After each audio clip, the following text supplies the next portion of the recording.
आप आए दिन यूनाइटेड नेशंस के बारे में सुनते होंगे। आपको इसके बारे में जानने का मन नहीं होता क्या? अगर हाँ, तो आप बिल्कुल सही जगह पर आए हो। मेरा नाम है एकता शर्मा और आज हम यूनाइटेड नेशंस के बारे में पढ़ने वाले हैं। चलो, पहले मैं आपके सामने एक चीज क्लियर करती हूँ। देखो, मान लो आपकी क्लास में बार बार झगड़ा होता है और बहुत आगे तक बात बढ़ जाती है और आपके टीचर्स इस चीज से बड़ा परेशान हो चुके हैं। अब आपके टीचर्स ने ये किया कि एक ग्रुप बनाकर तैयार कर दिया कुछ बच्चों को लेकर, और उस ग्रुप को ये बोला गया कि अब ये तुम्हारी रेस्पॉन्सिबिलिटी है कि झगड़ा ना होने दिया जाए। अब तुम सब पर नजर रखोगे और झगड़े की सिचुएशन आने पर पहले ही बात को संभाल लोगे और झगड़ा नहीं होने दोगे। तो ऐसा ही कुछ हो रहा था अपने इतने बड़े वर्ल्ड में। हमारी दुनिया 2 वर्ल्ड वॉर देख चुकी थी और ऐसे ही कई सारे रीजन्स हमारे सामने आ गए जिनकी वजह से एक ऑर्गेनाइजेशन बनाने की जरूरत आन पड़ी। सबसे पहले हम इन रीजन्स के बारे में डिटेल में समझते हैं जिनकी वजह से यूनाइटेड नेशंस को बनाने की जरूरत आन पड़ी। पहला रीजन था वर्ल्ड वॉर्स। देखो, जब भी लड़ाई झगड़े होते हैं तो हमेशा नुकसान होता है और हमारा वर्ल्ड ऐसे 2 बड़े वॉर्स को देख चुका था जिसमें मिलियंस लोग मारे गए और बहुत सारे लोग अफेक्ट हुए, मतलब जान माल का पूरा पूरा नुकसान हुआ। और इसके बाद इकोनॉमिक डिप्रेशन भी देखा गया, यानी सस्ती चीजें अब कहीं नहीं मिल रही थी, चीजों की कीमतें आसमान छू गई थी, लोगों के पास खाने का इंतजाम भी नहीं था। अब एक ऐसा ग्रुप या फिर एक ऐसा ऑर्गेनाइजेशन बनाने की जो सोची गई जो कि ऐसे युद्ध ना होने दे। दूसरा रीजन था लीग ऑफ नेशंस का फेल हो जाना। फर्स्ट वर्ल्ड वॉर के बाद में लीग ऑफ नेशंस को बनाया गया था। तब इसको यह सोचकर बनाया गया था कि आगे चलकर ऐसा युद्ध ये नहीं होने देगा, लेकिन इसके होते हुए भी सेकेंड वर्ल्ड वॉर हो गया, मतलब ये फेल हो गया। तो इसके बाद इससे भी ज्यादा स्ट्रॉन्ग ऑर्गेनाइजेशन बनाने की जरूरत हुई। तीसरा रीजन था कोल्ड वॉर। कोल्ड वॉर क्या होता है? देखो, सेकेंड वर्ल्ड वॉर के बाद अपना वर्ल्ड 2 ब्लॉक में बट गया था, जिसमें से फर्स्ट ब्लॉक को लीड कर रहा था यूनाइटेड नेशंस ऑफ अमेरिका और इस ब्लॉक को वेस्टर्न या कैपिटलिस्ट ब्लॉक कहा गया और इसकी आइडियोलॉजी क्या थी? कैपिटलिज्म। ठीक है। दूसरे ब्लॉक को लीड कर रहा था सोवियत रसिया या फिर यूएसएसआर और इन लोगों को कम्युनिस्ट ब्लॉक कहा जाता था और इनकी आइडियोलॉजी कम्युनिज्म थी। दोनों आइडियोलॉजीज एक दूसरे से बिल्कुल अलग होती हैं। अब हुआ क्या कि यूएसए और यूएसएसआर में ज्यादा से ज्यादा पावरफुल होने की और ज्यादा से ज्यादा कंट्रीज को अपने ब्लॉक में मिलाने की दौड़ शुरू हो गई और सभी देशों को ये डर लगने लगा कि कहीं ये ज्यादा पावरफुल होने की दौड़ थर्ड वर्ल्ड वॉर को ना करवा दे, क्योंकि उसके बाद कुछ भी नहीं बचेगा। तो ऐसे वक्त में एक ऐसा ऑर्गेनाइजेशन बनाने की जरूरत आ पड़ी जो ट्रांसपेरेंट रहे, किसी एक की तरफ ना झुके और इन गुटों में होने वाले झगड़ों को वहीं के वहीं शांत कर दे।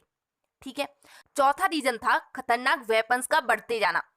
अमेरिका ने जब जापान पर एटम बम गिराए तो उसके बाद सभी देश शॉक्ड हो गए। अब सभी देशों ने ये सोचा कि ऐसे हथियार हमारे पास भी होने चाहिए, तो सारे देश एटम बम बनाने की दौड़ में लग गए। अब ये वेपन्स इतने पावरफुल थे कि इनसे जापान के उन 2 शहरों का नाम ही रह गया, मतलब वहां बहुत तबाही हुई।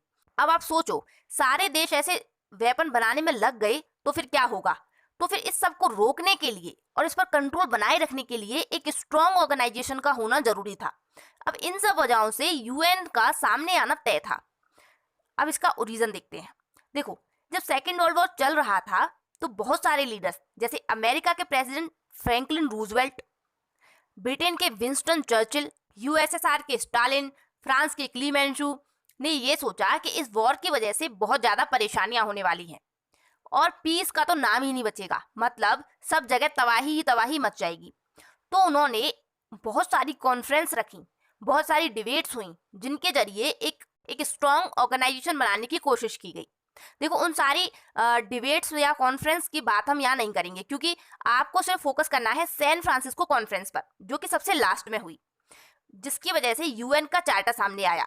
और इसके बाद 24 अक्टूबर 1945 को यूनाइटेड नेशंस तैयार हुआ, जिसको 29 देशों ने समर्थन दिया। इसी वजह से हम 24 अक्टूबर को यूनाइटेड नेशंस डे भी मनाते हैं। ठीक है। इसके बाद हम यूनाइटेड नेशंस के एम्स की बात करते हैं। देखो, इसके एम्स को आर्टिकल 1 में मेंशन किया गया है। इसका पहला एम था इंटरनेशनल पीस और सिक्योरिटी को मेंटेन करना। ये सबसे ज्यादा इंपॉर्टेंट एम है क्योंकि इस ऑर्गेनाइजेशन को बनाया ही इस वजह से गया था कि दोबारा हमें युद्ध ना देखना पड़े। तो इसके लोग हाथों से क्रॉस बनाकर शांति कायम रहे का नारा देते हैं। दूसरा एम है दोस्ती कायम रहे, मतलब सभी नेशंस फ्रेंडली रिलेशंस बनाकर रखेंगे। इसका तीसरा एम ये है कि पूरी दुनिया में कहीं भी इकोनॉमिक, सोशल या कल्चरल कैसे भी तरीके की परेशानी आती है तो सभी लोग एक दूसरे का साथ देंगे और प्रॉब्लम को सॉर्ट आउट करने में हेल्प करेंगे। और चौथा एम ये है कि यूएन ने जितने भी एम्स बनाए हैं उनको पाने में सभी देश पूरे मन से हेल्प करेंगे। इसके साथ ही यूएनओ के कुछ प्रिंसिपल्स भी हैं, जैसे जितने भी मेंबर्स हैं उनको इक्वल माना जाएगा, किसी के साथ कोई भी डिस्क्रिमिनेशन नहीं किया जाएगा। दूसरा ये है कि जितनी भी रिस्पॉन्सिबिलिटीज हैं उनको सभी मेंबर नेशंस मिलकर पूरा करेंगे, किसी एक के सिर कुछ भी नहीं थोपा जाएगा। तीसरा ये है कि कोई भी मेंबर नेशन दूसरे देश को धमकी नहीं देगा और ना ही उस पर कोई फोर्स यूज करेगा, यानी उस पर अटैक नहीं करेगा, उस पर कब्जा करने की कोशिश नहीं करेगा। चौथा प्रिंसिपल ये है कि यूएन अगर किसी कंट्री के खिलाफ कोई एक्शन लेता है तो सारे मेंबर नेशंस उसमें सपोर्ट करेंगे। जैसे मान लो कोई देश बार बार बदमाशी कर रहा है और यूएन ने उस पर रेस्ट्रिक्शंस लगा दिए कि तुम्हें कोई भी सामान नहीं देगा, तुमसे कोई कंट्री रिलेशन नहीं रखेगा, तो जितने भी मेंबर नेशंस हैं वो सारे इन रेस्ट्रिक्शंस को मानेंगे। वो ये नहीं बोलेंगे कि ये तो अपना दोस्त है तो हम इसके साथ ऐसा नहीं करेंगे, ऐसा कोई नहीं कह सकता। अगर उसने रेस्ट्रिक्शंस लगाए हैं तो सब इसमें सपोर्ट करेंगे। ठीक है। पांचवा प्रिंसिपल ये है कि यूएन किसी भी कंट्री के इंटरनल अफेयर्स में, यानी उसके घर के मामलों में, निजी मामलों में दखल नहीं देगा। ठीक है। अब हम इसके कुछ इंपोर्टेंट फैक्ट्स की बात करते हैं। यूएन 6 मेन ऑर्गन से मिलकर बनता है, जिसमें से पहला है जनरल असेंबली, दूसरा सिक्योरिटी काउंसिल, तीसरा इंटरनेशनल कोर्ट ऑफ जस्टिस, चौथा सेक्रेटरीट, पांचवा इकोनॉमिक एंड सोशल काउंसिल, छठवा ट्रस्टीशिप काउंसिल। ठीक है।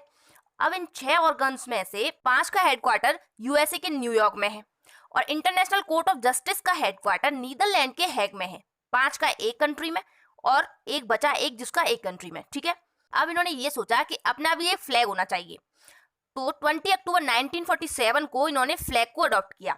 अब इनका फ्लैग कैसा दिखता है, देखो इनका फ्लैग लाइट ब्लू कलर का है जिसके बीच में पोलर वर्ल्ड मैप है। पोलर वर्ल्ड मैप मतलब पोल से लिया गया है उसको। ठीक है। आप देखो आपको समझ में आ जाएगा। और इस मैप के चारों तरफ ऑलिव ब्रांचेज हैं। ऑलिव ब्रांचेज मतलब जैतून की पत्ती, जो कि पीस का सिंबल होती हैं। ठीक है। यूएन का खर्चा पानी कैसे चलता है, तो इसके मेंबर नेशंस इसका खर्चा पानी उठाते हैं। इसमें टोटल 193 मेंबर्स हैं। ठीक है। खुशी की बात यह है कि इंडिया इसका ओरिजिनल मेंबर है, यानी सैन फ्रांसिस्को कॉन्फ्रेंस में इंडिया शामिल हुआ था और तब से ये इसका मेंबर है। सैन फ्रांसिस्को में इंडिया के रिप्रेजेंटेटिव रामास्वामी मुदालियर बने थे। इसका लेटेस्ट मेंबर साउथ सूडान है, जो कि 2011 में इसका मेंबर बना था। यूएन में 6 लैंग्वेजेस हैं, इंग्लिश, फ्रेंच, चाइनीज, अरबी, रशियन और स्पेनिश, और ज़्यादातर काम इंग्लिश और फ्रेंच में होता है।